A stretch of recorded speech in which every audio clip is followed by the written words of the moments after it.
मु आज आपण मानकु वर्तमान 14तम दलाई लामा विषय कहबी। तांको ना हेउची तेंजिन ग्याट्सो। 1935 मसीहा जुलाई 6 तारिख रे तिब्बतर आमोदो अंचल रे टाक्सेर गाँव रे एक कृषक परिवार रे वर्तमान दलाई लामा जन्म ग्रहण करथिले। 2 वर्ष बयस रे तांकु दलाई लामा भाव रे चयन करा जायथला। से 13तम दलाई लामांकर स्मृति को चिन्हट करथिले। से कहिथिले जे मो पूर्व दलाई लामा एमती थिले। तांको कहानी एई शिशु जनक कहिथिले।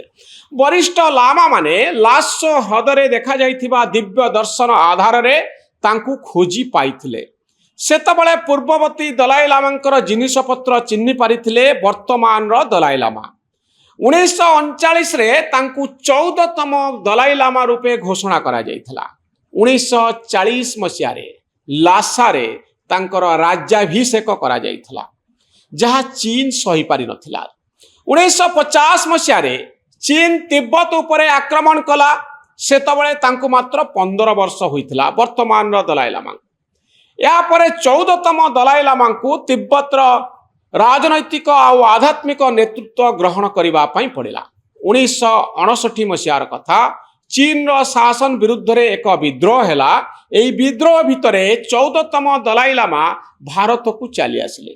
सेबे ठारू से हिमाचल प्रदेश रो धर्मशाला रे निर्वासित जीवन यापन करूछंती। सेठारे तिब्बत रो निर्वासित सरकार मध्य चलीची। 14तम दलाई लामा परे 15तम दलाई लामा किए हेबे एबे एक बड़ प्रश्न आसुची। किछि दिन पूर्वरु 14तम दलाई लामा तेंजिन ग्याट्सो बड़ घोषणा करिसंती। से कहिसंती तांको मृत्यु परे दलाई लामा परंपरा जारी रहिबो एवं तांकर उत्तराधिकारी चयन करा जिवो। से कहिसंती एई चयन प्रक्रिया तांको गदेन प्रोदांग ट्रस्ट द्वारा हेबो एवं चीन सरकार किंबा अन्य कोनोसी बाह्य शक्ति एथिरे हस्तक्षेप करि पारिबे नाही। बड़ कथा हेउची एबे पुणी पंचाई लामा किए हेबे, कारण जो पंचाई लामा को दलाई लामा चयन करथिले तांकर खोज खबर किछि नाही। चीन तांको अपहरण करिछि। अन्य जने पंचाई लामा को चीन कार्यभार देइछि, जहाकू तिब्बतर लोक माने ग्रहण करू नांती।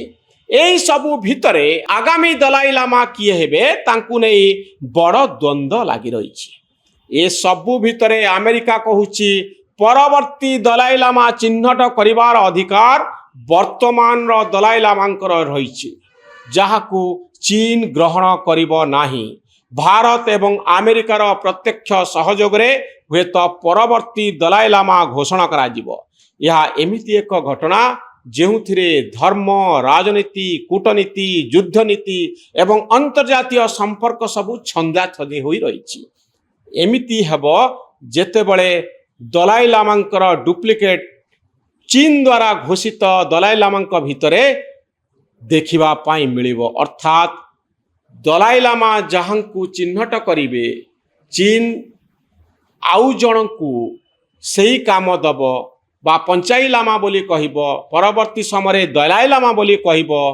आउ ओरिजिनल दलाई लामा डुप्लिकेट दलाई लामांक भितरे गोटे बड़ द्वंद्व देखिबा पाई मिलिबो, जहा चीन चाहुची।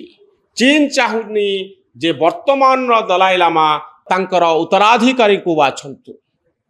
ये एक अद्भुत परिस्थिति जहा अंतर्जातीय स्तर रे आलोचित हेउची। दर्शक बंधु ए भिडियोटी केमती लागिला निजर मतामत रखिबे। आम चैनल न्यूज रूम को सब्सक्राइब करिवे। आम भली सांबादिक माननकु उत्साहित करिवे। धन्यवाद। नमस्कार।